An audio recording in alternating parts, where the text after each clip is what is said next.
Seu Altair Martini. Qual o seu nome completo? Altair Pedro Martini. Quando o senhor nasceu? A data? Hum. 19 de outubro de 64. Onde o senhor nasceu? No município de Iraí, no Rio Grande do Sul.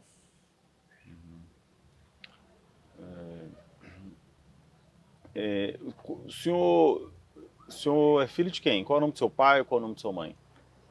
Pai é Irno Martini e minha mãe é Ledwina Serwinski Martini. Serwinski, de polonês. O seu pai é de que descendência?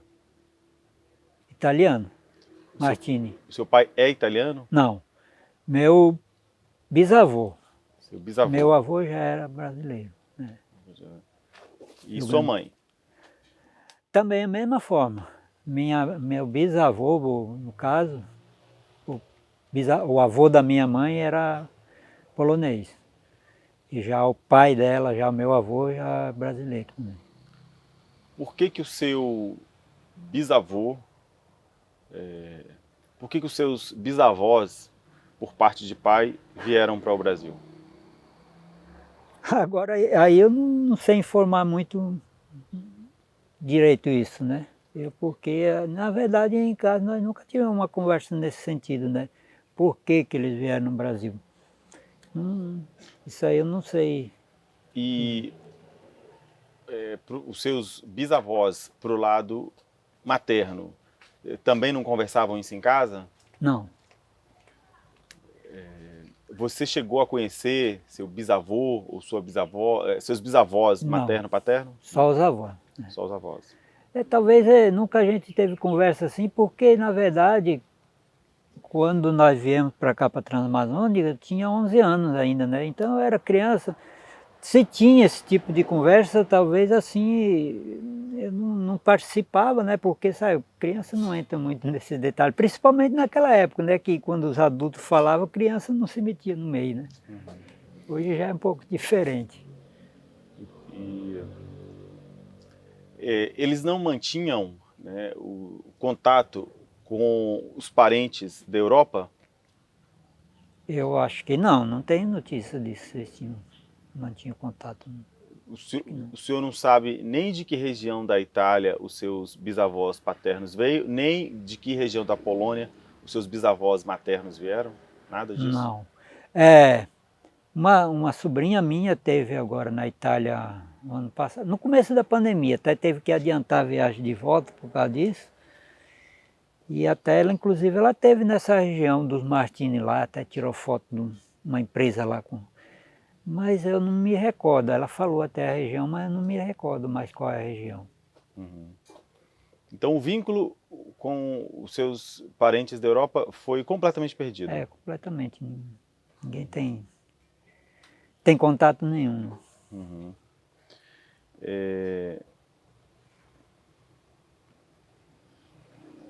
Só um minuto aqui, deixa eu buscar aqui meu roteiro. Só um minutinho, que senão eu me perco.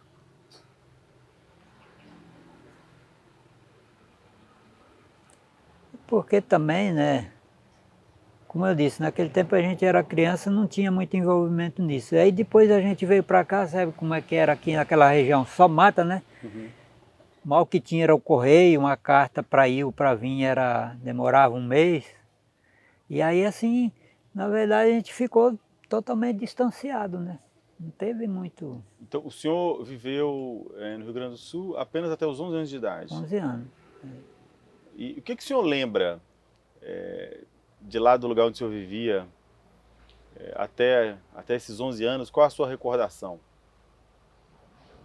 Eu lembro assim do local onde a gente vivia, né? Do trabalho na roça. Mas nesse sentido, né? Até esse ano mesmo, quer dizer, o ano passado em outubro eu estive lá em Santa Catarina, onde meus parentes moram. Eu tive muita vontade de ir lá onde eu nasci mesmo, mas não deu certo, né? Mas ainda quero um dia lá. Eu só lembro assim do local, a casa, o lote, como que era, tudinho. Eu lembro a roça, tudo. Isso que eu lembro. E na verdade, onde a gente morava, onde eu nasci, eu fiquei só até os 9 anos, né? Que com 11 anos eu já fui morar com a minha avó na cidade para poder estudar, né? Aí eu não... Aí depois de lá já fui pego assim, já vieram de lá para cá, me botaram dentro do caminhão e vim embora para cá, né? E não voltei mais lá. Uhum. E então, até os 9 anos, o senhor morou no lugar onde o senhor nasceu. De 9 aos 11, você morou com a sua avó. Na cidade, é. Que cidade? É Maravilha, Santa Catarina. Maravilha. Por que o senhor foi morar com a sua avó para estudar, é isso? Isso. E seus pais ficaram morando na roça? Na verdade era dois motivos, um para estudar e outro era a questão de fazer companhia para minha avó, né? Porque minhas tias estudavam à noite e ela ficava só, né, à noite. Aí alguém tinha que acompanhar ela, e eu que fui escolhido, né? Uhum. Então essas duas coisas que me levou para morar para lá com ela. Lá onde o senhor vivia, o que seus pais faziam? Eles eram donos da própria terra? Ou eles eram arrendatários? O que eles trabalhavam com o quê? O pai sempre trabalhou com agricultura. Principalmente a atividade maior dele era suinocultura, né? Ele trabalhava com porco. Ele tinha um chiqueirão muito grande, várias criadeiras, né?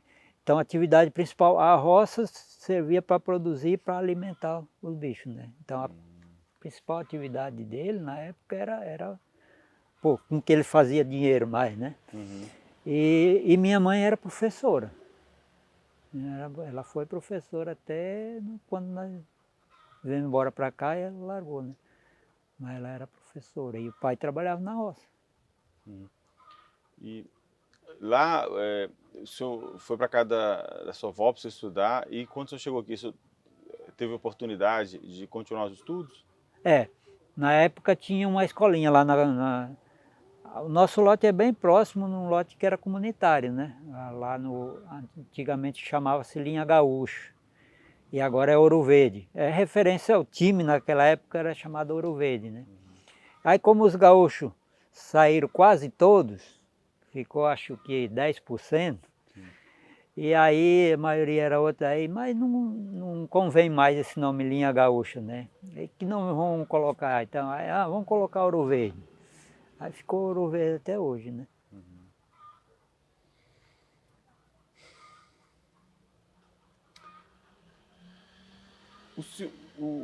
Quando sua família veio para cá, ela manteve... Aí sim, sobre a escola, né? Aí eu estudei quando cheguei, nós chegamos em setembro de 76. E aí eu completei aquele ano, eu estava fazendo na época a quarta série, né? Aí eu completei o restante da quarta série daquele ano, na escola lá na comunidade. Aí no outro ano, como não tinha, só tinha até quarta série aqui na região, Rurópolis inclusive era só aqueles prédios públicos, né? INCRA, Banco da Amazônia, pequenininho comércio, nem escola não tinha, né? Aí eu repeti a quarta série lá, aí foi no outro ano, em 78, aí veio um convite para mim, eu e um amigo meu, que era vizinho nosso lá, né? Para a gente estudar em Santarém. Nós fomos fazer o ginásio na época, né, no seminário em Santarém. E aí lá eu fiquei até concluir o segundo grau, aí depois retornei para cá. Deixa eu trocar a bateria. Ok. Outro ninguém. Diferente de de outras pessoas da sua idade, quando jovem, né? Que interrompia os estudos para poder ajudar os pais no trabalho, o senhor teve uma continuidade, né? Por que o senhor decidiu, né? Ou então decidiram pelo senhor, né? Talvez os seus pais que tenham sido responsáveis por isso, continuar nos estudos. Isso foi por alguma influência de sua mãe, pelo fato de ela ser professora? Rapaz, foi uma coisa assim meio sem, digamos assim, sem muita explicação, né? Teve um camarada que era aqui da região, que estudava no seminário em Santarém, e aí estava a caça de vocacionando os rapazes, né?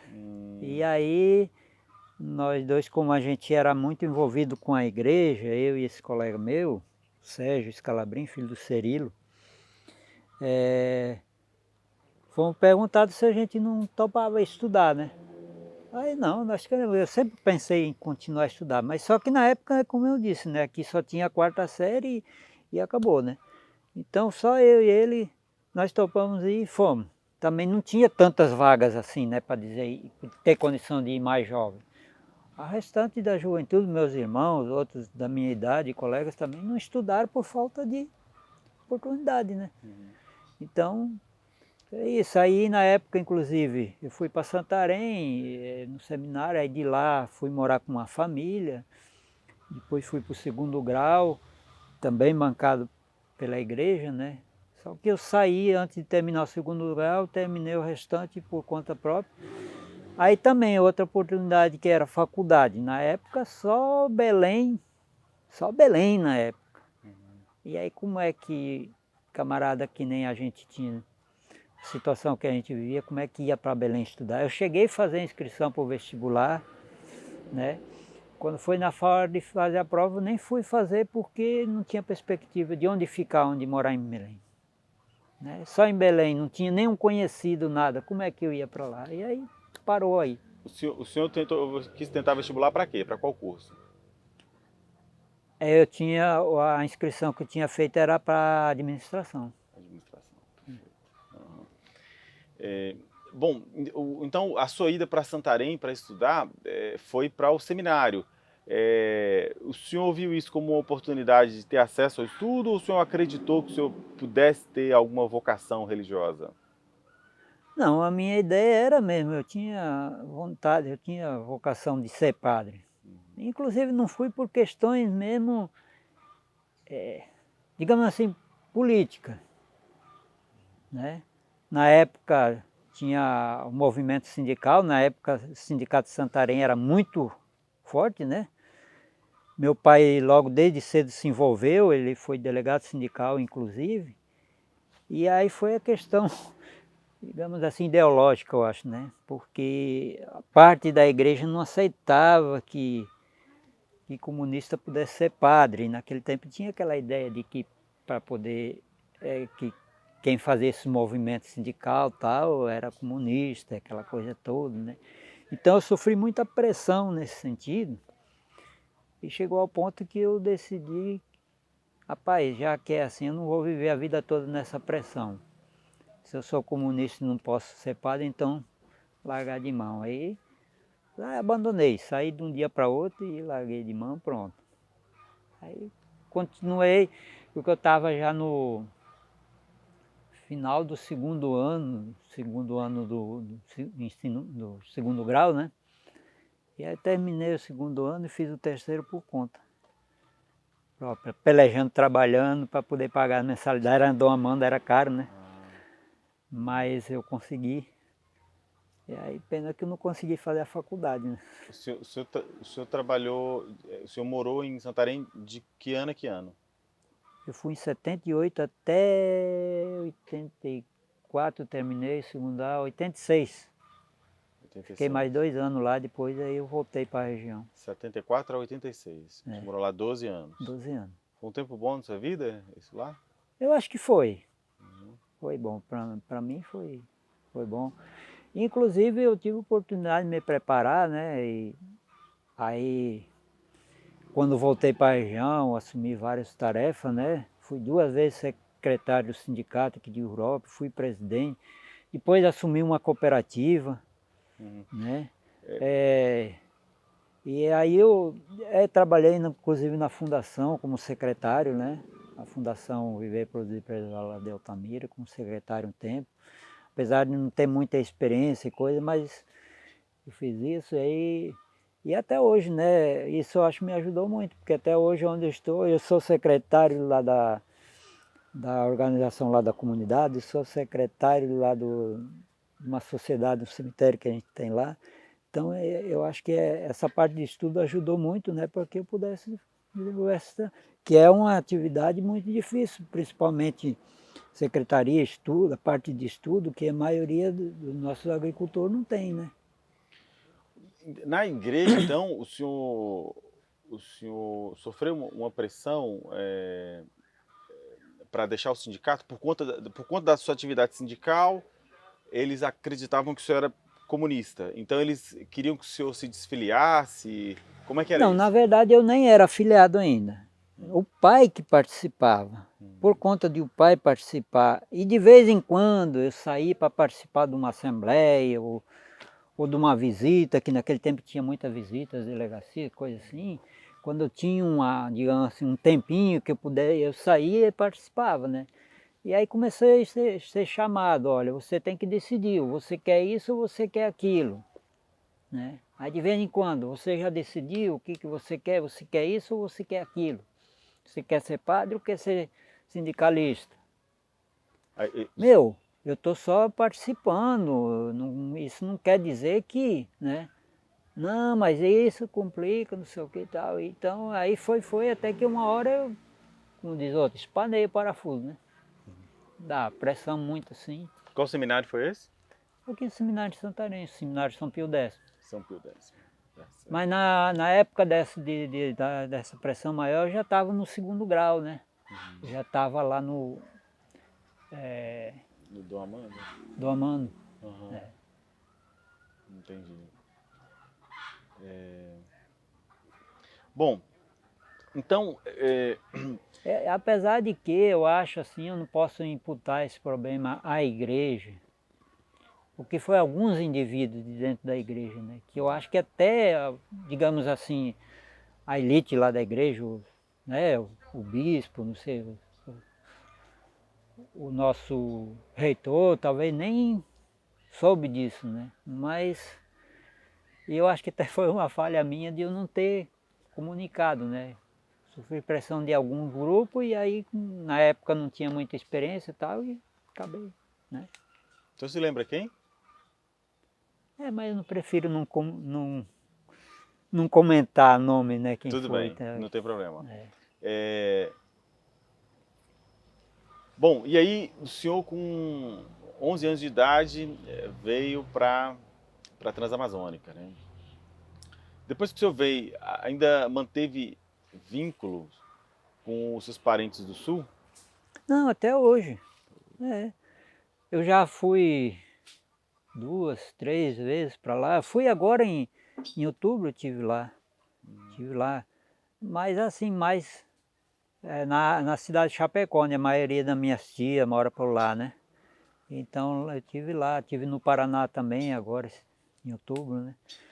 Mas assim, de vez em quando a gente vai. E a gente tem vínculo, inclusive a gente tem um grupo de WhatsApp de família, a gente conversa praticamente todo dia, né? Pelo menos bom dia, boa tarde, qualquer coisa a gente se comunica, a gente tem contato assim direto com ele. Eles vêm de lá para cá também? Mas assim já com os tios, né? Já com os primos e segundo primo, esse pessoal mais novo não tem assim muita intimidade, mas com os tios tem. A vinda deles para cá tem alguns que vêm, né? Mas a maioria não. Aliás, tem uma tia minha que inclusive morou aqui, né? 2 tias minhas que de vez em quando eles vêm. Agora os que não tiveram aqui, que não moraram aqui, esses aí nem demonstram interesse de vir, né? Mas aqueles, inclusive quando nós viemos em 4 famílias, né? Nós, o meu pai, a família e mais 2 tios, aliás, uma tia e um tio, e um outro casal que era amigo lá na região. Né? Mas esses voltaram todos, o único que está até hoje aqui somos nós. As outras famílias já voltaram. Bom, muito embora o senhor fosse muito criança, né, quando viesse para cá, quando veio para cá, o senhor veio, né, acompanhando seus pais, mas o senhor se recorda de quais eram as notícias, as informações que o senhor tinha sobre a Amazônia antes de vir para cá? Na verdade, antes não, né? Porque foi uma coisa assim muito rápida, muito louca, né? Do pai, parte do pai. Que tinha uma família lá que tinha os parentes aqui já, né? A família dos Gans. E aí o camarada resolveu mudar para cá. E assim, numa semana, o pai conversando com o camarada, vou mudar lá para o Pará, que meus parentes lá dizem que é bom lá, tal, lá. E aí o pai, rapaz, Aí o cara, bora junto, aí, rapaz, eu vou lá ver como é que é. Aí ele veio. Quando chegou aqui, justamente chegaram ali na Linha Gaúcha. A Linha Gaúcha era uma comunidade, só tinha um capixaba no meio, o restante tudo era gaúcho. E aí chegou ali, e aí já chegou gostando, e já tinha um lote à venda ali na própria comunidade, ali encostado. E inclusive naquele tempo tinha muito esse negócio de racismo com outros povos, né? E não, é melhor se eu comprar, ali, apesar de que mais longe um pouco tinha outros lotes até mais baratos, não, mas é melhor se eu comprar esse aqui, que é aqui no meio dos gaúchos, lá no meio desses outros povos, é meio todo diferente. Na verdade tem as diferenças, né? Mas tinha um pouco aquele negócio de, né? E aí ele chegou e já foi, conversou com o cara que queria vender o lote, e o cara, não, estou vendendo. Chegando aqui com o dinheiro, aí ele já pegou o ônibus de volta, chegou lá, quando chegou em casa já chegou com o lote vendido, né? E não perguntou se nós queríamos, se não, ó, já está vendido, o caminhão da mudança já vai vir tal dia e bora juntar as coisas, e botou a gente em cima e veio embora. Seu pai chegou a consultar sua mãe para saber se ela queria vir? Agora, aí eu não sei responder, né? Porque nós nunca comentamos sobre isso. E eu acho que nem muito tanto, né? Porque ele já chegou lá com o lote vendido, né? Para vir embora. Porque naquele tempo não era que nem hoje que tem o telefone que você liga, ó, né? Era só conversa mesmo de pé de ouvido, né? Então pode ser até que ela tenha concordado, mas muito assim, sem muito perspectiva de discordar, porque já estava vendido, né? E aí, Essa propriedade que seu pai tinha lá seu pai e sua mãe, né, tinham lá no sul, era herança ou eles que adquiriram por conta própria? não, é que adquiriram. Ele que adquiriu, certo? E aí ele Inclusive o pai comenta, né? Foi meu avô, pai dele que comprou, aí ele pagou para ele. entendi, Comprou para ele, mas ele teve que pagar. perfeito. E então, o seu pai veio, na verdade, em 76, né? E ele pagou pelo lote, né? Pagou. Ele não ganhou, já foi uma outra leva, né? E então ele já veio com algum recurso, né? E quais foram as principais dificuldades que ele encontrou quando veio para cá? Não, é isso que eu ia colocar. A questão é a seguinte, ele chegou aqui, primeiro, a propriedade que tinha lá era 16 hectares. Naquela época falavam de alqueire, né, lá do sul, não lembro, mas em hectare dava 16. Aí ele chegou aqui a 100 hectares. Aí ele ficou assim, pô, eu vou virar fazendeiro, né, vou virar um grande... Porque na cabeça, quem tinha 16 hectares para pegar 100 é muita coisa, né? Então ele não pensou duas vezes. Aí assim, o valor que ele comprou o lote aqui, ele praticamente vendeu o lote lá. Não tinha muita diferença de valor. Quase um pelo outro. Um pelo outro. A única vantagem que teve foi assim, que ele comprou o lote aqui, mas lá ele vendeu à vista. E ele comprou aqui, assim, ele deu uma entrada e mais 2 parcelas anuais, né? Deu metade de entrada, a outra metade dividiu em 2 partes. Né? Então, foi com que ele sobrou um pouco para ir girando enquanto, né? Porque senão ele ia ficar praticamente, né? Porque paga a mudança e tudo e tal. A vantagem também que ele contratou logo um caminhão grande e trouxe tudo, como diz o ditado popular, o que tinha de traia. Ele só não trouxe animais. Aliás, trouxe até, se eu não me engano, um porco e casal de bode, de carneiro, parece que era carneiro, não lembro bem direito se era carneiro ou era bode. Mas aí ele trouxe tudo que ele tinha lá, motor, trilhadeira, forrageira, máquina de plantar, tudo que ele tinha, arado, né? Naquele tempo era aqueles arados de boi, né? Tudo ele trouxe. Aí quando chegou aqui, a primeira coisa que ele fez foi, aí foi para Santarém, lá conseguiu comprar 2 bois, não tinha aquele boi. Hoje não se vê mais em Santarém, mas que puxava aquelas carroças, só um boi, né? Ele comprou 2 bois daquele e aí só o trabalho que teve de amansar eles trabalhar junto, né? Que eles já eram mansos, né? E para começar a puxar. Só que assim, a dificuldade foi muito grande porque você vê, a diferença de lá do sul para cá é muito grande. O modo de produzir, de trabalhar é totalmente diferente. Então no começo até se adaptar, né? E nós chegamos em setembro. Novembro já era começo de inverno. Hoje é diferente, mas naquele tempo, 15 de novembro, quem não queimou a roça não queimava mais, né? Naquele tempo era só do queima, né? Então assim, um espaço de tempo muito... Então ele chegou, logo fez uma roça, nem deu para fazer muito grande, o que ele colheu, deu mal assim para dizer, vou passar o ano. Aí no outro ano ele já foi, já como já tinha transferido o lote e tudo, ele foi no banco, conseguiu financiamento, né? E aí para produzir, para fazer uma roça maior. Aí ele fez a roça, quando colheu, que foi pagar o banco, sobrou quase nada, não deu nem bem para passar o ano. Aí ele foi no banco fazer outro financiamento para poder fazer outra roça. Quando ele colheu, foi lá, vendeu o arroz, era só arroz na época, era monocultura, era arroz. Quando ele vendeu o arroz, que ele foi pagar o banco, precisava mais 8 sacos de arroz, se não me engano, para poder concluir o pagamento da conta. Aí foi, pediu emprestado, tal, pagou. Aí a grande sorte dele foi que ele, antes disso ainda, ele conseguiu comprar 2 vaquinhas para tirar um leite para a molecada, né? Nós éramos 6 na época. A minha irmã mais nova que veio de lá, ela tinha 1 ano e pouquinho, 1 ano e 1 mês. Aí ele conseguiu na primeira safra, se não me engano, comprar essas 2 vacas. E aí, como eu disse, aí o que aconteceu? Ele ficou zerado aquele ano, inclusive devendo esse arroz. A sorte dele foi que tinha uma vicinal lá próximo, que tinha bastante, era um vicinal de maranhense, né? Maranhense sabe que ele gosta de fazer roça grande. Aí as roças lá, tudo mínimo era 10 hectares, né? Aquela roçona.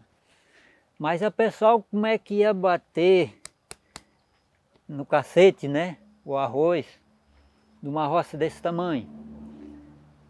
Aí juntou um grupo lá, souberam que ele tinha máquina, né, trilhadeira, e vieram ali, conversaram com ele, e ele, não, eu vou lá, bater o arroz para vocês. Aí juntou boi, carroça e trilhadeira, engatou um atrás do outro e foi embora. Dali de casa lá era 20 quilômetros na rodovia, mais uns quilômetros para dentro. E lá ele passou de mês de, se eu não me engano, naquela época, quando ele foi a primeira vez, era julho parece. Ficou lá até quase no final do ano. Aí ele tirou um saldo bom, né, que deu para ele pagar tudo o que devia e tal. E aí começou até a fazer um investimento, que ele começou a produzir, trabalhar pimenta do reino, né? Foi a época que chegou a pimenta do reino. E aí então ele foi, plantou a pimenta, ele plantou e aí quem cuidava, dava conta lá de limpar e colher tudo, era a molecada, né? Era nós os filhos. Aí a partir daí ele já ficou fechado com o pessoal lá. Todo ano ele ia lá, maio até setembro. Aí foi o tempo que ele não fazia mais roça própria, né? Fazia, mas para plantar capim. Que a ideia dele era capim, era gado, né? E aí então foi com que a gente conseguiu se sair. Se ele não tivesse trazido esses equipamentos junto, como é que teria sido, né? Aí depois começou a investir na pimenta, e aí a pimenta chegou um tempo que deu um preço bom e tal, e foi onde ele começou a comprar um gadinho e tal, e começou a dar a volta por cima, não depender mais de banco, né? E aí foi com que a gente conseguiu se estabilizar um pouco, senão teria sido bem mais difícil, com certeza. Como é que foi a vinda desde o sul até aqui? Vocês falaram que vieram por conta própria, né? Já falou também que fretou um caminhão. Mas você se lembra dessa viagem? Quanto tempo levou para chegar? Onde vocês chegaram? Como é que foi a vinda desde o sul? Onde é que o senhor parou até chegar até aqui? Pois é, eu me lembro, foi um caminhão, aquele tempo que chamavam Fenemê, né? Aquele caminhão grande com a cara chata. Se eu não me engano era trucado. Grande, porque era muita coisa, né? Além da nossa mudança com todas essas traias que eu falei que ele trouxe, ainda tinha mudança de 2 tios meus e dessa outra família que trouxeram só o básico, né? Mas de qualquer forma, aí eu me lembro que pra gente vir, inclusive tinha negócio de fiscalização, eu me lembro muito bem que eles fizeram em cima do caminhão, botaram um guarda-roupa assim, outro assim, fizeram tipo um quarto em cima do caminhão, né? E aí depois o caminhão foi enlonado, a gente entrava ali e ficava todo mundo sentado ali, dentro desse quarto, né? E aí na hora que parava, aí vamos parar para dormir. Aí parava e uns dormiam lá dentro sentado mesmo, outros arrumavam um lugar, outro e se virava para dormir, né? E só tinha um lugar lá que desengatava a lona, subia e saía, depois entrava, baixava a lona e lacrava, né? Porque quando passava um posto fiscal, chegava lá, o fiscal olhava, tá, eu me lembro até uma vez que parou num posto fiscal e minha irmã, que tinha 1 ano e pouco, né? Começou a querer chorar, ai, tampa a boca da menina, não pode deixar chorar, porque se eles verem, aí dá B.O., né? E aí é complicado.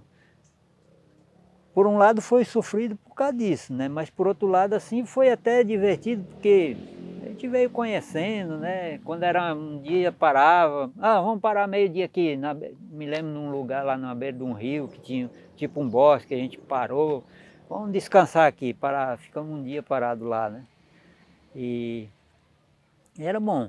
Outra coisa que me chama, que eu sempre nunca me esqueço, é quando começou a vir já do sudeste para cá, já pegando no nordeste. Aí já começou a dificultar a questão da comunicação, da palavra, né? Da conversa, porque chegava em algum lugar, era muito diferente, né? Eu me lembro um tio meu um dia que chegou, tinha arrebentado umas cordas do caminhão, aí encostaram num comércio lá e ele chegou lá e disse pro dono se eu não me engano era ali pela região, não lembro se era de Goiás ou já era Maranhão, por aí assim. Aí o meu tio foi lá no comércio e disse assim pro cara, eu quero 20 metros de soga. Aí o cara respondeu para ele assim, eu não estou vendo a minha sogra não. Ele disse, não, não é sogra, é soga. Aí ele disse, não, isso aqui não tem aqui. Moço, olha o monte aqui, estou vendo aqui na minha frente. Tinha um rolo grande assim, ó. É isso aqui. Ah, tá, é corda que o senhor quer. Não sei, eu quero esse trocinho. Né? Aí começou, né? Aí eu me lembro numa outra casa que nós chegamos, aí, bora parar aqui nessa casa, pedir uma água aqui. Aí chegou lá, bateu palma, chamou, e veio umas crianças atender. Cadê tua mãe? A mãe está para o Igarapé. E agora, onde é que essa mulher está? Igarapé, o que que é isso? Então, então, essa viagem assim foi interessante, né? Por causa disso. Foram, se eu não me engano, 11 dias. Né? Eu não me lembro bem direito o dia que nós saímos de lá. Sei que nós chegamos aqui dia 23. Se eu não me engano, nós saímos lá dia 12 de setembro e chegamos aqui, se eu não me engano, dia 23. De 1976. 76. Certo. Então, assim, foi difícil, né? Porque ali naquele cubículo, tudo imprensado, era o pai e a mãe, mais 6, são 8, mais meu tio e a mulher dele. Aí o outro tio que veio, a mulher ficou, mas ele veio só, mas aí deu 6, 8, 10, 11, 12, 13 pessoas um cubículo ali de 2x2, não sei se dava 2x2, né? Então foi difícil. Mas por outro lado, assim, pelo menos para a molecada foi divertido, né? Conhecer lugar diferente e tal. Aí eu me lembro a hora que nós chegamos ali. Ah, é aqui, para. E aí encosta o caminhão lá e para subir em casa, agora nós já tem uma entrada lá, a gente cortou com as máquinas, era um barrancão assim. Aí carregando as coisas nas costas, de lá para, né? Então, mas ainda quando nós chegamos, ainda bem que ainda tinha já aquelas casas feitas pelo INCRA, né? E eu ficava imaginando depois, que os que chegaram por primeiro mesmo, os primeirinhos que chegaram, que eles contam que foi assim, vieram de avião, Miritituba. Lá ficaram 15 dias ou mais, sei lá, um mês lá em Miritituba, e de lá o INCRA um dia, bora distribuir o pessoal para os seus lotes. Aí joga tudo em cima daquele caminhão aberto do INCRA e vem, teu lote aqui, desce os bagulho. E na beira da estrada não tinha uma vara cortada. Né? O vizinho mesmo dizia, rapaz, nós deixamos uma família aqui e agora? Aí lá vai, ainda bem que tinha trazido uma lona, lá vai cortar umas forquilhas, fazer lá um negócio para entrar debaixo, para passar a noite, para ver o que nós vamos fazer amanhã, né? Então foi uma coisa muito louca, assim. Agora nós não, nós já chegamos, pelo menos já tinha casa, né? Já entrou dentro da casa e carrega tudo nas costas e tal. Mas era muito difícil naquele tempo, né? Só tinha um estradão ali e mata. O nosso lote mesmo lá, eu não sei se tinha. Eu acho que eram 4, 5 hectares só derrubados. E uma coisa interessante que eu fiquei por vários anos que eu não podia nem falar em macaxeira. Porque quando nós chegamos aqui, tinha lá ainda sorte, né? Um pedaço lá, eu acho que dava um meio hectare de macaxeira que o cara tinha plantado para fazer farinha. Ainda bem que ele plantou macaxeira, não era mandioca, né? E nós passamos a vida comendo macaxeira de manhã, no almoço, na janta, na merenda, né? Agora, por outro lado, também a vantagem que tinha, lá no nosso lote tem uma lagoa. E aquela lagoa dava, pelo menos traíra dava muito, né? E tinha o rio, logo o Curuatinga é bem assim, né? A gente pegava aqueles surubizão assim de 8, 10 quilos, né? Então, isso aí. E outra coisa, a caça, né? Eu nunca fui caçador, porque logo saí e fui estudar, né? Mas meu irmão, ele dizia, vou lá buscar um mateiro. Mas tá amarrado? Não estava, mas ele trazia, né? Então, assim, carne, mistura que a gente diz, não faltava, né?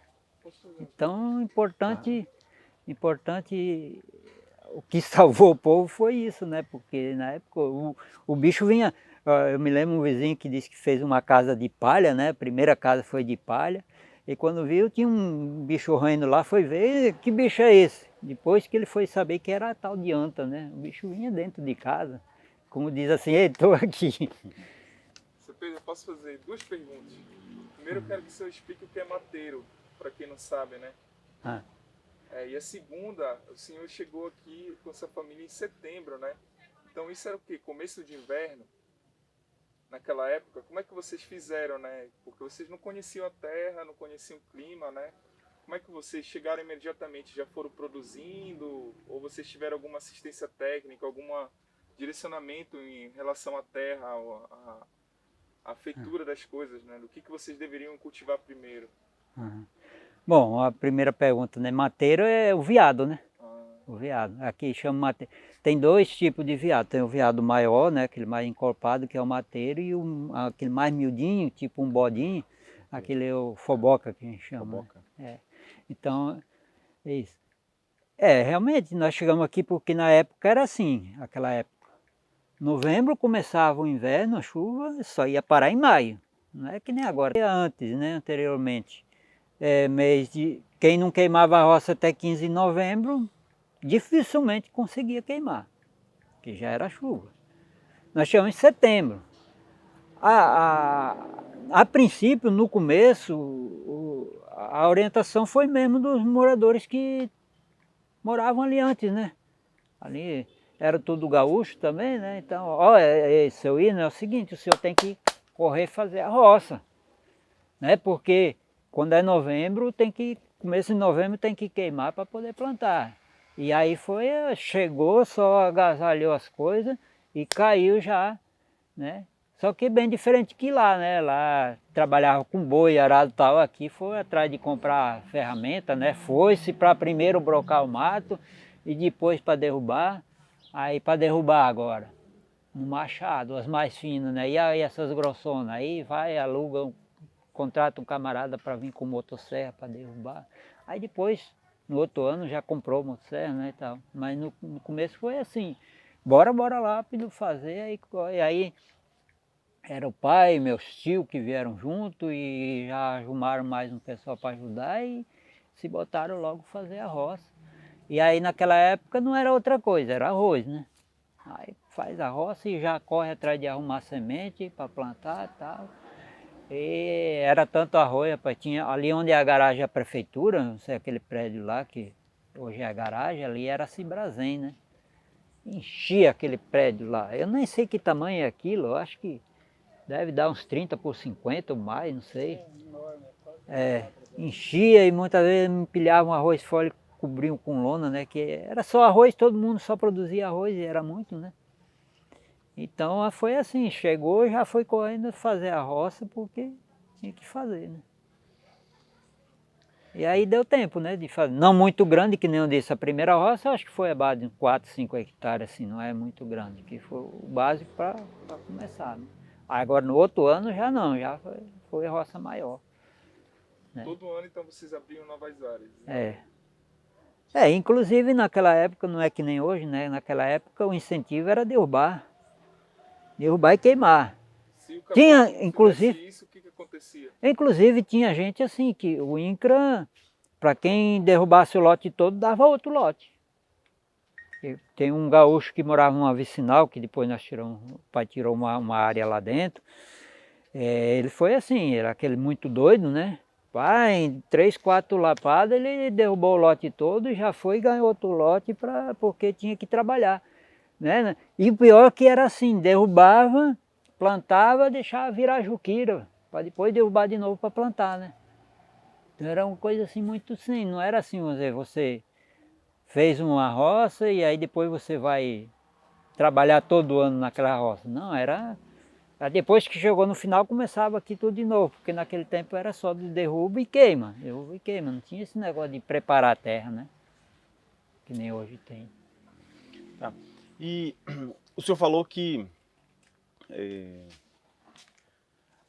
se estabeleceu num lugar chamado de Linha Gaúcha, né? Era uma vicinal onde a maioria das pessoas eram gaúchas e por isso vocês procuraram, vocês que buscaram ficar próximos uns dos outros, ou esse posicionamento, né, era uma coisa já determinada pelo INCRA? Olha, os gaúchos vão ficar somente aqui.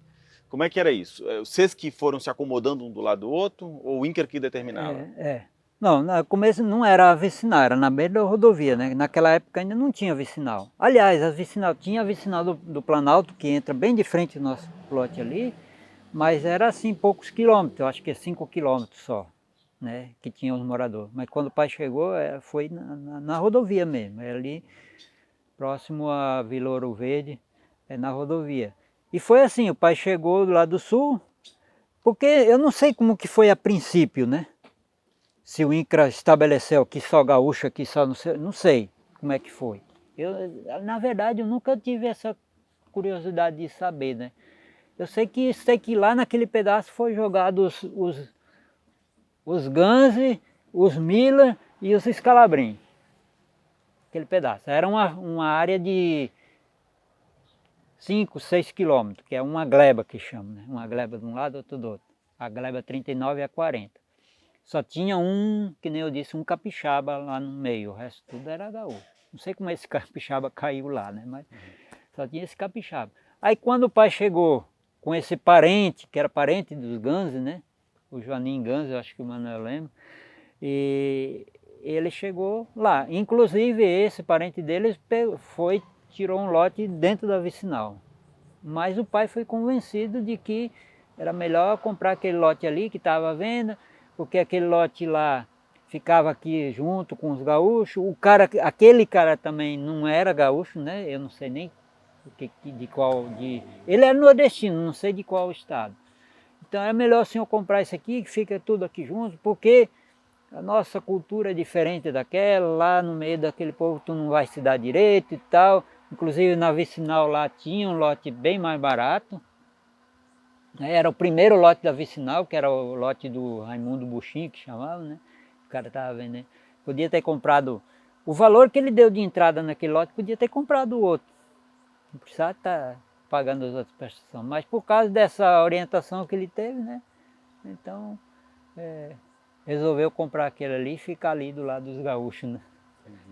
Se bem que depois, quando ele começou a trabalhar lá com a trilhadeira, né, de arroz, lá naquela vicinal, a vicinal do 10 que a gente chama, era os Três Poderes o nome da vicinal naquela época. Lá eu acho que 100% era maranhense. E aí, mas o pai se deu muito bem com aquele pessoal. Vixe, Maria, Deus o livre. Né? A única dificuldade é que o maranhense tem um sistema diferente. Ele levanta, só toma um cafezinho e roça. 10 horas chega o almoço, né? E o gaúcho já é diferente, ele levanta, primeiro enche bem a barriga para depois ir para a roça. E aí até ele acostumar nesse sistema, né, deu um trabalho. Era só o cafezinho de manhã, 10 horas chegava o almoço lá na roça, almoçava, e aí quando era 4 horas, estava o diazão grande ainda, mas não parava tudo, ia para casa, jantar e tal, e aí depois antes de dormir tinha uma merendinha, porque o almoço, a janta era cedo, né? Mas a princípio foi um pouco difícil por causa disso, né? Mas ele se adaptou bem, gente muito bacana, e até hoje, quando ele encontra o pessoal de lá, Ave Maria, só falta carregar um no colo do outro. Mas foi bom. O senhor falou que havia um racismo, né? um preconceito com pessoas que eram de outros grupos.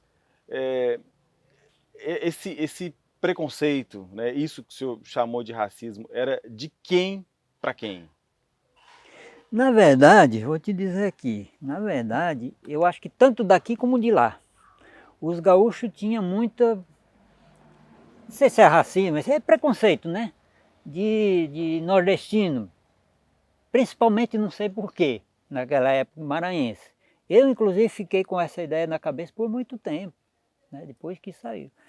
E pelo outro lado, eles também tinham preconceito com os gaúchos.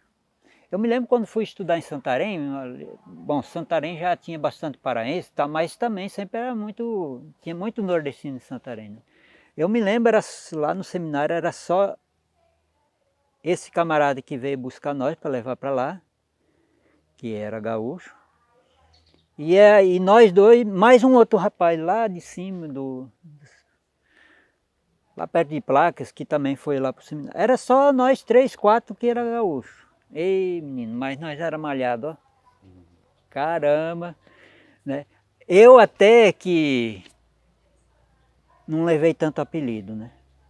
Aí pegou o apelido de alemão e ficou por alemão, então, e chamava outros apelidos, mas eu não ligava, né? Agora tinha um colega que ele ficava bravo com os apelidos, sofria, ó. E aí o pessoal caía em cima dele. Então isso naquela época existia muito isso, tanto de lá como de cá, né? Ah, é gaúcho, não sei o que, não sei o que. Bucho queimado, vai por causa de chimarrão, não sei mais o que. Um monte de coisa. Então, vamos dizer, quando o outro se pegava no meio dos gaúchos, sofria. E quando um gaúcho se pegava no meio do povo, também sofria, né? Quem não sofreu muito foi o pai, que eu não sei como ele se adaptou tão rápido, né? Com o maranhense lá. E aí foi como a gente começou a aprender de que tem diferença, mas, né? Todo mundo tem lá seus pontos positivos, mas também tem os seus negativos, tanto faz de que lado é, né? E foi com que a gente se acostumou com isso, né? E aí depois se misturou tudo. Eu mesmo, meu casamento, apesar de que já separei, mas é filha de maranhense ela. Meu irmão é casado com é preta mesmo, eu acho que é maranhense também, né? A minha irmã também casou com um pernambucano. Então assim, acabou aquele negócio, não existe mais isso, pelo menos aqui entre nós, né? É, Graças a Deus, né? graças a Deus. Bom, o senhor já falou um pouco sobre isso, né? Que o seu pai logo conseguiu ter uma relação de parceria com o maranhense. O seu pai tinha um maquinário, né? E estabeleceu relações de parceria com outros. Mas como é que vocês procuraram se ajudar diante das dificuldades, né? Havia uma relação de solidariedade muito forte? Como é que era? Na época existia, né? Porque na verdade todo mundo estava num barco, né? E aquele barco não tinha jeito, ou você se ajudava, né? Então eu me lembro muito bem, até hoje eu falo, né? Poxa, a gente diz comunidade onde a gente vive, mas cada um para si lá no seu lote, difícil, né? Você até ir num vizinho. Naquela época não, você andava 3 quilômetros para ir visitar um vizinho lá, não podia ficar sabendo que o cara estava com um aniversário, todo mundo, não sei, podia ficar sabendo que fulano estava doente e todo mundo ia lá ver como é que ele estava, tal, precisava de ajudar alguma coisa, né? E principalmente naquele trabalho sindical, se estimulava muito essa questão do mutirão. Eu me lembro, ele é afinado já o Abílio, né? Ele era, eu acho que era delegado sindical aquela vez lá na região de Placas, era bem próximo de onde é Placas hoje, naquele tempo não era a cidade, né? E ele passou um tempo meio assim com doença e tal, e dificuldade de fazer uma roça. E aí se deu, olha, o nosso companheiro Abílio está numa situação difícil, não está nem conseguindo fazer a roça e tal. E aí, bora ver quanto ele quer de roça, quanto você precisa de fazer de roça. Fazendo aí um alqueire para nós, né? Que um alqueire na época para nós aqui é aquele alqueirão que chamam, né? De 4 hectares. Um alqueire tá bom. Rapaz, deu tanta gente. Num dia fizeram, eu acho que deu quase o dobro do que ele pediu de roça. O pessoal foi lá, brocou, derrubou, uns ia brocando na frente, outros derrubando. Quando chegou o tempo de queimar, queima lá que nós vamos lá plantar. Quando já queimou, junto, todo mundo ia lá e plantava a roça pro homem. Na hora de colher, todo mundo estava junto para colher. E não era só para ele, era assim, tudo, né? O vizinho está com uma dificuldade, bora juntar todo mundo na comunidade, bora lá ajudar. Então naquela época, e também precisava, né? Porque naquela época não tinha muitas... Naquele tempo a cidade mais próxima era Itaituba, já pensou? No comecinho mesmo tinha um carro uma vez por semana, uma vez por mês, não me lembro, do Inca, que o pessoal subia em cima no relento aí, ia para Itaituba fazer as compras do ano, do mês e voltava para casa. Você saía na estrada, ficava o dia todo lá, não passava ninguém, né? Então, ou você tinha essa relação de companheirismo, de solidariedade, ou então se estribucava, né? Não tinha como. Então isso aí foi bom por um lado, porque ensinou muito e a gente, inclusive conseguimos superar por causa disso, né? Eu acho que se não fosse isso, não teria superado aquelas dificuldades. Tanto, teve um tempo que a Transmazônica ficou abandonada, pô. Eu me lembro, eu estudava em Santarém, quando eu vim um dia de lá para cá, à noite, um ônibus cheio assim, eu lá de trás, eu fiquei lá por último ainda, de pé, viajava de pé de Santarém para cá, porque o ônibus era só um ônibus, e olha de gente. Aí eu me lembro que eu vim, cara, principalmente no tempo de inverno. Atolou, desce, todo mundo empurra, aquele negócio, né? Chega numa ponte, ei, bora lá arrumar, e arruma os pau, arruma aqui, aí um lá na frente, vem pra cá, não, pra cá, vai cair. Era assim. Eu me lembro quando eu cheguei em casa já de noite, tinha um lugar lá que... Aí eu fui indo para frente para poder sair, maior dificuldade, aí eu me lembro que o ônibus desceu numa lançante assim, aí quando foi subir, a estrada estava coberta de mato, parecia um túnel, sabe? Assim, aquele abandono total. Eu me lembro que me deu assim tipo uma solidão lá dentro, assim, poxa. Eu até pensei, meu Deus do céu, nós tínhamos que ir embora daqui, mas vai como? Vendeu o lote e não vendia. Quem queria comprar mais?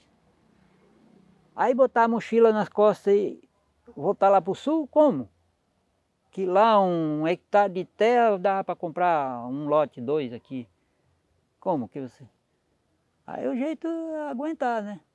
Então foi um período muito... Eu me lembro até uma vez do sindicato que era para fazer um documentário sobre a situação da Transamazônica, me deram a tarefa de sair tirando foto dos pontos, tá? Assim, eu peguei aqui trecho de Europa até Itaituba. É doido, uma calamidade. Cada cratera que você via no meio da estrada, não sei como se passava, né? Que Isso, documentário foi esse? eu não lembro mais, eu sei que era no tempo que eu estava no sindicato fazendo um... Eu estava em Santarém estudando ainda, mas eu participava muito, né? Aí era o sindicato que estava encaminhando isso, para contar como é que é. Eu acho que era até a preparação da documentação para aqueles movimentos que foi feito a Brasília aquela vez. Ah, tá. Fazer assim um dossiê da situação da estrada para poder levar. Eu acho que foi mais ou menos nesse sentido. E, rapaz, era coisa assim... Hoje em dia as vicinais, que não é boa, ainda é muito melhor do que a Transamazônica naquela época.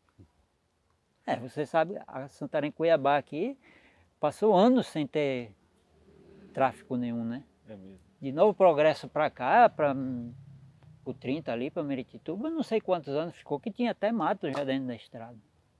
É um tempo difícil. E como é que vocês foram... Já pegou ela lá? Como é que o senhor foi... O senhor quer tomar uma água? Não, se ela já pegou a menina lá. Já? Ah, tá ali. Tá. Quer tomar água? Molhar a palavra? Me dá um pouquinho. Até hoje, com a facilidade que a gente tem, né? Até, vamos dizer, o vizinho a gente não nem visita. Ah, manda um áudio para ele, né? É que nem agora tem eu e o meu vizinho, a gente traz as meninas, a minha filha e a filha dele, para fazer curso de informática aqui em Europa, todo sábado. Aí um sábado outro sábado outro. Ninguém vai lá na casa dele, como é que é aqui, como é que... Ah, hoje eu não posso ir porque deu uma dificuldade. Não, não, é tudo pelo zap, a gente nem vê mais a cara do vizinho, né? E esse dia mesmo, um dia andando aí na estrada, o cara, mas essa estrada, essa buraqueira, não sei o quê. Aí até eu disse assim, o mestre, quantos anos faz que o senhor mora aqui? Ah, eu cheguei em 1900 e antigamente, não me lembro lá a data que ele disse. Pô, o senhor não lembra daquele tempo não, que a gente andava empurrando o ônibus, empurrando o carro, andando a pé e arrumando ponte para poder passar? Aí hoje está certo, tem uns buracos, mas não dá nem para comparar, né? Sim. E com todas essas dificuldades, como é que vocês começaram a se organizar para buscar melhoria para o lugar? Eu acho que foi aquele tempo, através do sindicato de Santarém, né, que começou todo o movimento para organizar o sindicato, porque na verdade naquela época o sindicato, antes o pessoal se organizar e, digamos assim, tomar o sindicato, como a gente diz, o sindicato não servia para nada, né? Nem para encaminhar a aposentadoria. E se o cara fosse para a justiça, o sindicato era capaz de ir lá e empurrar mais o cara para o abismo do que ajudar, né? Aí começou aquele movimento e tal, e até que se conseguiu tomar o sindicato.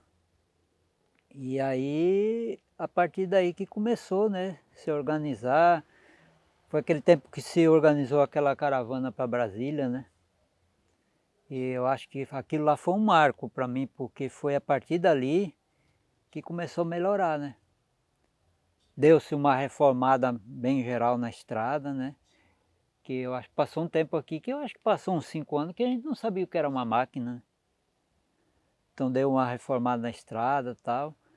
E nessa época, inclusive, já, um bocado de gente já tinha ido embora, né? Os Gansos, pelo menos, ficou o quê? 1 ou 2 ali. Agora só tem um sobrinho, né? Que mora ali. E por causa dessa dificuldade, ninguém acreditava mais. Então foi esse movimento sindical, acho que salvou.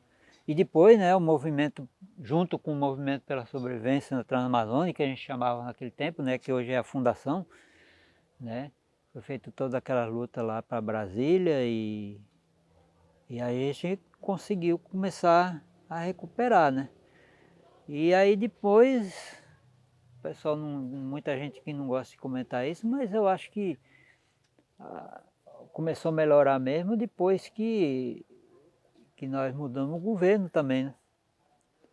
Porque eu me lembro, foi em abril de 2003, recém o presidente Lula tinha assumido o primeiro mandato, né?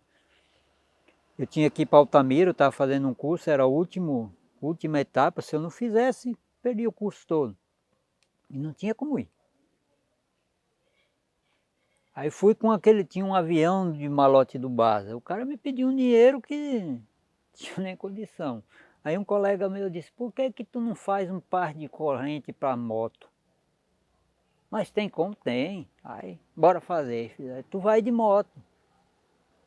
Aí eu e uma colega minha, nós fomos. Daqui para Altamira. Foi 2 dias de viagem. Quando eu voltei, que eu cheguei em casa, as correntes já estavam todas arrebentando. Imagina, né? Aí depois começou a melhorar, né? Aí pronto, aí melhorou a estrada, aí depois veio a energia, e aí começou a embalar, né? Pena que ainda não chegou o asfalto ali, né, para nós, mas eu acho que não deve demorar muito, né? Porque hoje, do jeito que era antes, não dá nem para comparar. Mas pelo menos hoje a gente já tem estrada, que nem agora, deu aquela chuvada, deu um dia de polêmica na estrada ali, mas a firma já está, né, arrumando lá, já está boa de novo a estrada para lá. Tem a energia, tem quase todo mundo tem internet já em casa, né? Então a partir de lá para cá veio melhorando muito, apesar de que agora ultimamente, né, parou, né? Asfalto, tudo, tá tudo meio parado. Mas eu acredito que deve melhorar, né? Não é possível que vai ir para trás agora, né? Pode ser mais devagar, mas eu acho que melhora. Eu queria que o senhor falasse um pouco mais sobre sua vida, sua atuação política. O senhor falou que foi secretário do sindicato. O senhor chegou a concorrer a algum cargo eletivo, por exemplo? Eu queria que o senhor falasse sobre a sua atuação política. Não, eu, assim, politicamente mesmo, de partido, eu já fui filiado no PT e tudo, mas eu nunca fui candidato. Nunca. Eu fiquei mais no sindicato, depois a cooperativa, né? Trabalhei mais nisso. Aí depois que eu saí da cooperativa, aí foi o tempo que minha mãe adoeceu, e aí eu fui para lá para cuidar dela, né? Aí eu me afastei praticamente de tudo, né? Mas eu trabalhei logo que eu cheguei de Santarém, logo eu fui secretário do sindicato, né? Aí depois de secretário do sindicato eu fui para Altamira, fiquei 2 anos lá na fundação, no Movimento pela Sobrevivência. Depois eu voltei, fiquei mais 2 anos numa fundação em Itaituba, né? Também trabalhava com, né, produtor rural. Aí quando eu voltei de lá, eu assumi a secretaria do sindicato de novo, depois fui presidente do sindicato aqui de Europa. Quando saí da presidência do sindicato, eu assumi a presidência da cooperativa, da Copeta, né? Cooperativa Água Leiteira ali, na Amazônia. Fiquei 8 anos lá. Aí depois acabei saindo. Infelizmente ela faliu, né? Mas eu trabalhei mais assim, sindicato, cooperativa e tal. Inclusive até teve oportunidade de ser candidato, mas naquela, né, teve um ano, né, que até foi anunciado meu nome como candidato a vereador, mas eu preferi ficar cuidando da cooperativa, que quando eu peguei a cooperativa, ela estava praticamente assim, digamos, quase falida, né? Não, vamos primeiro arrumar a cooperativa, depois eu vou pensar nessas outras coisas. E aí acabei nunca assumindo assim politicamente. E mesmo assim, no partido fui filiado, tá? Eu digo fui porque nunca mais participei de nada, não posso nem, eu acho que nem está mais meu nome na lista, né? Mas na política assim eu não tive atuação direta, né? Entendi. Bom, para o senhor, o que significou esse desenvolvimento da Amazônia, né? os militares construíram a Transamazônica, através do INCRA fizeram uma reforma agrária, né? Doaram, venderam lotes. E eles faziam uma propaganda, né? Que segundo eles era para desenvolver a Amazônia. Para o senhor, o que significou esse desenvolvimento da Amazônia? Rapaz, eu tenho hora que fico assim imaginando, eu acho que foi, parece-me que essa questão da Transamazônica foi mais uma questão assim, vamos trazer alguém para abrir para depois ver como é que a gente ocupa, né? Porque assim, por que que trouxe o pessoal, assentou todo mundo e tal, e depois tipo abandonou? Né? Ficou vários anos aí abandonado que nem conseguia andar. Daqui para Santarém era 2, 3 dias de viagem, que agora tu faz em 2, 3 horas, né? E outra coisa que fico assim, eu fico imaginando até como que vai ser o futuro, porque que eu estou vendo assim que está acontecendo cada vez mais a concentração, né, de terra. Tem vicinais inteiras aí, tipo a vicinal lá, a vicinal de Santa Inês que chamavam, né. Hoje não sei se tem morador lá dentro ainda, eu acho que não. Tem um ou dois, mas a vicinal toda é de um proprietário só, né. Aí eu estou vendo assim, quem tinha mais condição foi conseguindo ter mais lote, 2, 3, 4, né? Eu mesmo lá tenho 3 lotes, 300 hectares. E a maioria do pessoal aí começou a formar aquelas vilas, né? Ó, tu vê hoje lá no 30 tem uma vila, lá no 70 já tem outra vila, no 75 tem outra vila, no 85 tem outra vila, no 120 tem outra vila. E ali para Santarém tem a Pissarreira, tem, né? E tem até vila dentro de Vicinal, lá no 55, não sei se ainda está vivendo aquela, mas tinha uma vila lá. Aqui, ó, tem, ali o PTzinho já é uma vila, ali no Flor da Selva, lá no Ouro Verde é outra vila, lá 5 quilômetros para frente tem outra, lá no 10, no Macanã tem outra, no 10 tem outra. Quer dizer, o povo todo está indo para a vila, e os lotes estão ficando assim, ou abandonados ou estão sendo concentrados, né? E eu estou vendo assim, agora, o que tem chegando assim de gente de fora querendo comprar. Não, eu quero comprar, mas pelo menos 5, 6 lotes juntos. Então tem horas que eu fico imaginando assim, será que não vai se transformar aqui que nem, digamos, Mato Grosso, Paraná? Que quando nós viemos, antes de nós vir embora para cá, meu avô foi para o Mato Grosso. Não, para o Paraná. Naquela época o Paraná era igual. Antes de nós vir para cá, era só mata também. E também era, as propriedades eram 20, 30, 40 hectares. E hoje, que nem eu fui agora em outubro para lá, tu só vê aquele mundo que não acaba e vai ver de um dono. Né? Mato Grosso você anda de ônibus aí, ou de carro. Cansa de andar, é uma mesma propriedade. Né? E eu fico imaginando assim. E eu estou vendo assim isso acontecer aqui.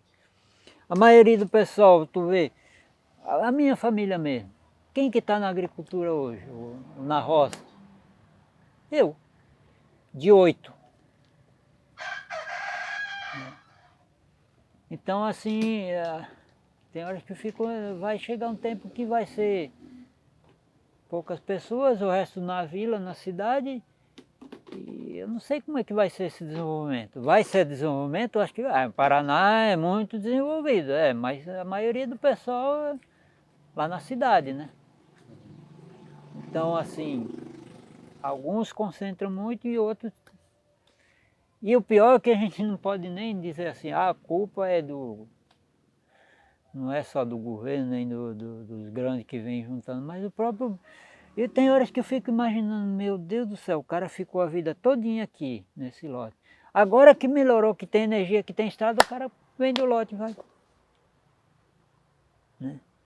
Aí eu não sei o que tem na cabeça e o que que vai ser, né? Parece que o cara diz, opa, eu nunca vi dinheiro, né? Agora que, pô, o cara, um vizinho lá meu, o cara chegou e botou 1 milhão no lote. Aí, não vê no meu lote. Mas é raro isso. O cara chega, eu te dou 500, puta merda. 500 mil, 500 mil dá para mim viver a vida, né? Aí vai e compra uma casa lá na cidade e não sei o quê, quando vê o dinheiro acabou e ele está lá sem nada, né? Então tem horas que eu fico preocupado assim, não sei o que vai ser, né? Mas eu acho que a tendência é melhorar daqui para frente a região. Mas aí essa melhora vai ser para quem, né? E eu me lembro naqueles tempos do sindicato mesmo, me lembro até lá na linha Gaúcha que teve um grande encontro que um camarada disse assim, os verdadeiros donos dessa região ainda não chegaram, vão chegar daqui a um tempo. E parece que é mesmo, né? Os verdadeiros donos, que é para ser o dono, agora que estão começando a chegar daquele tempo, né? A gente diz assim, esse cara está doido. Nós somos donos daqui, como é que vai chegar o dono? Mas é isso, aí tu vê, ó, os pioneiros lá da comunidade que chegaram lá na região, tem poucos, né? É certo que uns já faleceram e tal, mas a maioria foi embora. Vendeu. Bom, e qual que é o papel? A gente já está caminhando para o fim, tá? Eu tenho essa pergunta e mais uma. Qual que é o papel que o senhor acha que teve, né, os migrantes na Transamazônica? O papel dele? Isso. Eu acho que da parte deles, eles pensavam em buscar um futuro melhor para a família, que nem meu pai. Não, 100 hectares dá para instalar minha família toda, né? Aí que lá era só 16. Mas aí a gente vê que aí não estão instalados, né? Mas eu não sei, a princípio do projeto assim, tem horas que eu imagino assim que parece que foi o papel dele era vamos trazer esse pessoal para abrir para depois a gente pegar o negócio já arrumado, né?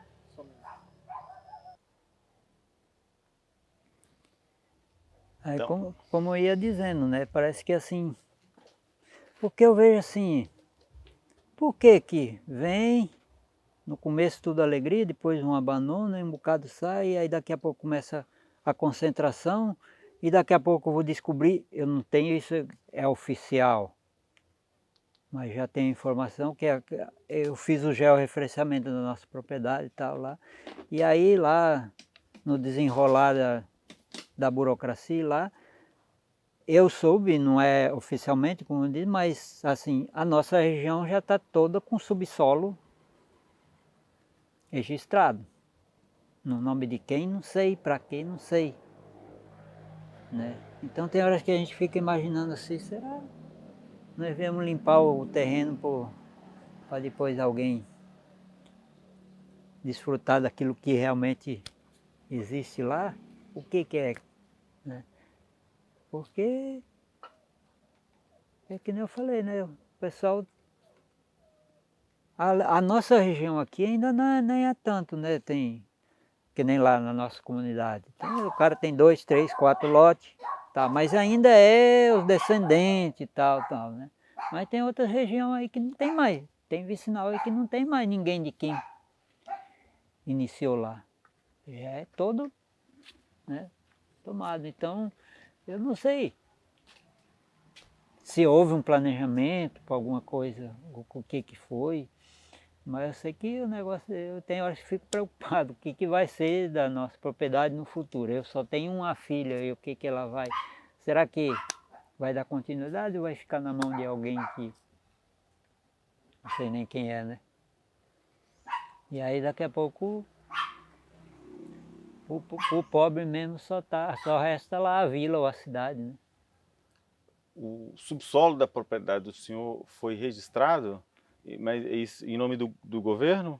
Como é que é? Qual é o tipo de Eu não, informação? é isso que nem eu falei, eu não tenho informação oficial, eu tenho de... Me falaram, né? Que é uma empresa de mineração que veio e fez pesquisa aí na região e que já, aquela nossa área lá, já está toda registrada o subsolo, que até eu estava pensando, não, vou fazer o georreferenciamento e depois vou ver se eu cuidar de ter direito do subsolo também, né? por alguma questão.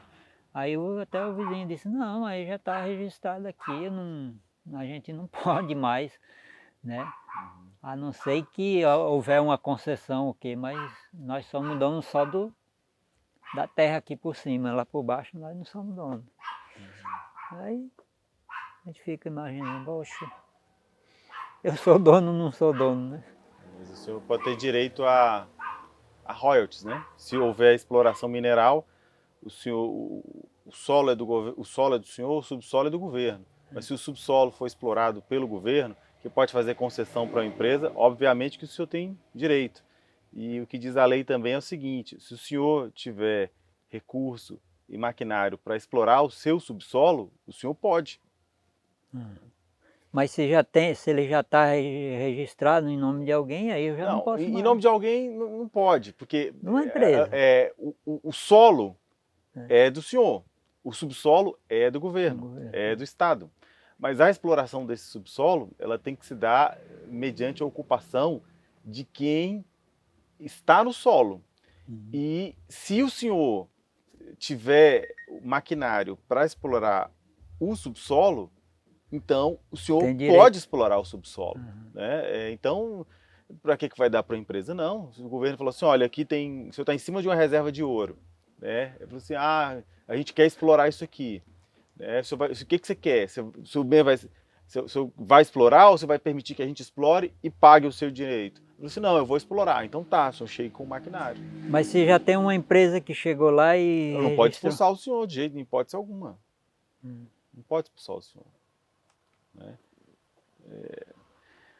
Bom, vamos lá. Então... A última pergunta que eu queria fazer para o senhor é o seguinte: o que significa a Transamazônica para o senhor?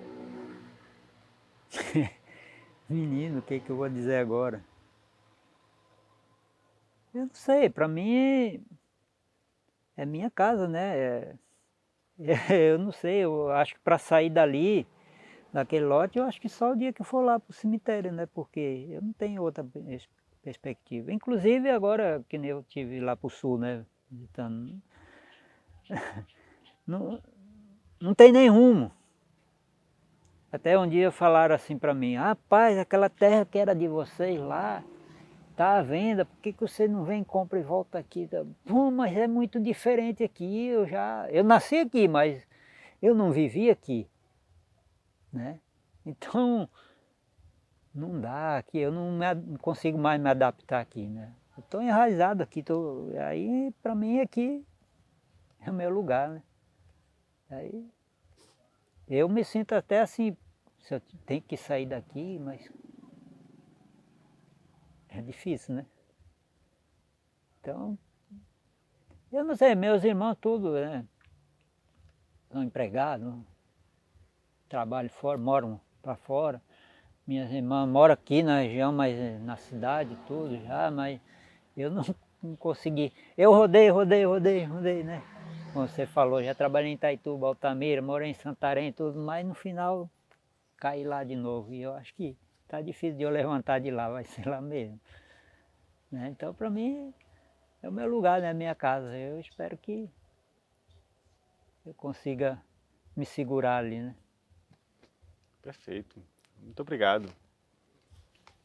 Beleza? Oh. É isso. Registro para a posteridade.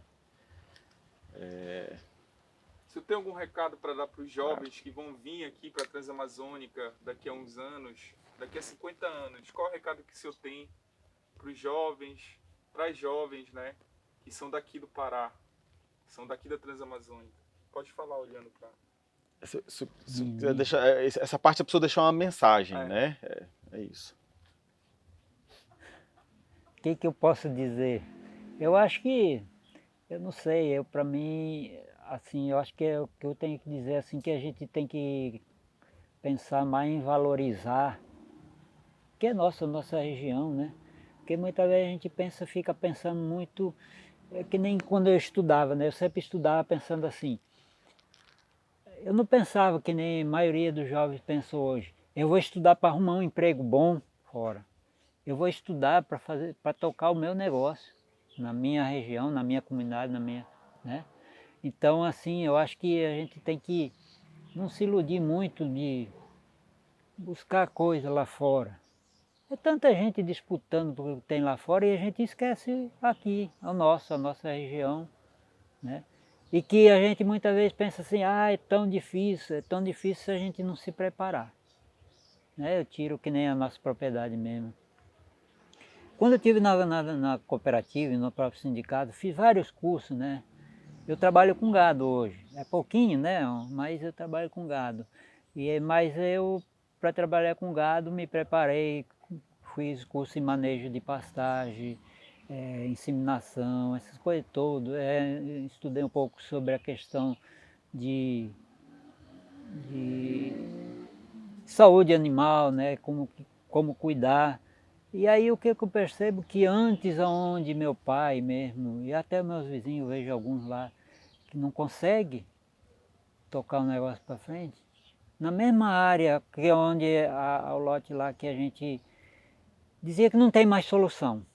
Aqui está degradado, não serve mais para nada, só se meter máquina. E a gente conseguiu recuperar. E hoje a gente tem mais gado que tinha antes e está conseguindo manter, né? Sobrando pastagem que antes faltava. Então a questão só é a gente se preparar para aquilo que a gente quer trabalhar. A ideia muitas vezes do trabalhador rural, principalmente e do jovem hoje, para trabalhar na roça não precisa estudar. Não, hoje você tem que, o que você for fazer tem que estudar, porque você está num mundo que tem que competir. Se você não conseguir competir, não se preparar para aquilo, você não vai conseguir, né?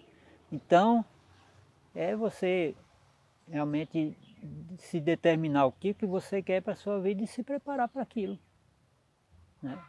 Eu acho que qualquer área, cidade, roça, no mato, seja onde for, tudo tem seus pontos negativos, mas também seus pontos positivos, e quem faz o lugar é a gente. Maravilha. Tá certo. Muito obrigado, Sr. Antônio. Registro para a posteridade.